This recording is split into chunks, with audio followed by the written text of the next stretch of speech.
આ તરફ વાત કરીએ હવે આપણે વડોદરાની તો સયાજીગંજ વિધાનસભા દ્વારા આત્મનિર્ભર ભારત અને નેક્સ્ટ જેન જીએસટી રિફોર્મ અંતર્ગત પ્રબુદ્ધ સંમેલનનું આયોજન કરવામાં આવ્યું છે અને તેમજ વિકાસ સપ્તાહ અંતર્ગત રાજ્ય સરકાર વડોદરા મહાનગરપાલિકા અને સયાજીગંજના ધારાસભ્યની ગ્રાન્ટમાંથી અંદાજિત 3.62 કરોડના 37 વિવિધ પ્રકલ્પોનું ખાતમુહૂર્તનો કાર્યક્રમ યોજાયો હતો।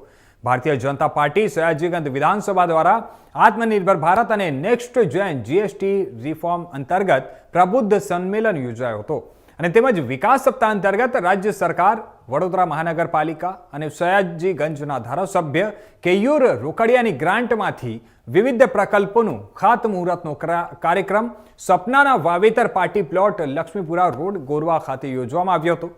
ખાતમુહૂર્તના કાર્યક્રમમાં શહેર ભાજપ પ્રમુખ ડોક્ટર જયપ્રકાશ સોની, સાંસદ ડોક્ટર હેમાંગ જોશી, પૂર્વ મંત્રી ભૂપેન્દ્ર લાખાવાલા ઉપસ્થિતિમાં આ ખાતમુહૂર્તનો કાર્યક્રમ યોજાયો હતો।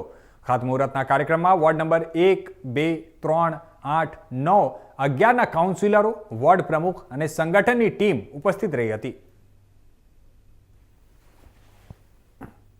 માનનીય વડાપ્રધાન નરેન્દ્રભાઈ મોદીએ આ દિવાળીની સૌથી મોટી ભેટ દેશના નાગરિકોને જીએસટીના રેટમાં કટ કરીને આપી છે। સામાન્ય માણસને બધી જ ચીજ વસ્તુઓ સસ્તી પડે એના માટેનો ખૂબ મોટો પ્રયત્ન એ ભારત સરકારનો આ રહ્યો છે। પરંતુ એની સાથે માનનીય વડાપ્રધાન નરેન્દ્રભાઈ મોદીએ દેશના નાગરિકોને અપીલ પણ કરી છે કે આપણે આ દિવાળીમાં તમામ ચીજ વસ્તુઓ જે ખરીદી કરીએ એ સ્વદેશી હોય એનો આપણે સૌએ આગ્રહ રાખવો જોઈએ।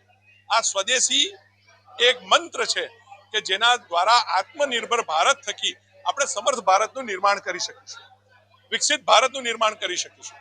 અને આ વિકસિત ભારતના સંકલ્પને સાકાર કરવા માટે આજે સયાજીગંજ વિધાનસભા ભારતીય જનતા પાર્ટી દ્વારા પ્રબુદ્ધ નાગરિક સંમેલનનું આજે આયોજન પણ કરવામાં આવ્યું છે।